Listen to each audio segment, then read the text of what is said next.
Hello everyone, આજે આપણે જોઈએ કે નોર્મલ હ્યુમન હાર્ટમાં જે હાર્ટ સાઉન્ડ આવતા હોય છે, જે ફર્સ્ટ હાર્ટ સાઉન્ડ છે એ closure of atrioventricular valve this produce first heart sound.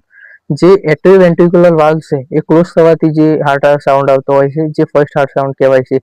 જે એટ્રીયોવેન્ટ્રિક્યુલર વાલ્વ છે, જે એટ્રિયમ ને વેન્ટ્રિકલ વચ્ચે જે વાલ્વ આવેલો હોય એને એટ્રીયોવેન્ટ્રિક્યુલર વાલ્વ કહેવાય છે.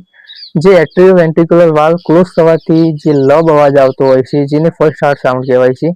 First heart sound ECG wave R wave બતાવે છે.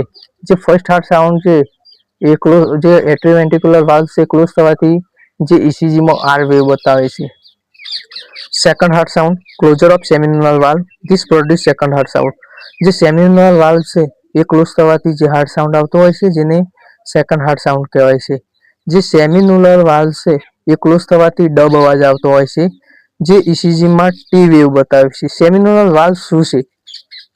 સેમિનુલર વાલ્વ જે પલ્મોનરી વાલ્વ અને એઓર્ટિક વાલ્વ મિક્સ થઈને જે સેમિલુનર વાલ્વ બનાવે છે, જે ઇસીજી માં ટી વેવ બતાવે છે. Third heart sound produce by rushing of blood. જે થર્ડ હાર્ટ સાઉન્ડ છે એ રશિંગ ઓફ બ્લડ એટલે જે બ્લડ છે એ વહી જવાથી જે હાર્ટ સાઉન્ડ આવતો હોય છે જેને થર્ડ હાર્ટ સાઉન્ડ કહેવાય છે. જે હાર્ટમાં ઇસીજી માં જે ટી એન્ડ પી વેવ બતાવે છે.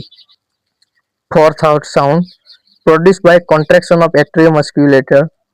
જે એટ્રિયલ મસ્ક્યુલેટર છે એ કોન્ટ્રેક્શન થવાથી જે હાર્ટ સાઉન્ડ આવતો હોય છે જેને ફોર્થ હાર્ટ સાઉન્ડ કહેવાય છે. ઇસીજી માં જે પી વેવ બતાવે છે and one set Q wave.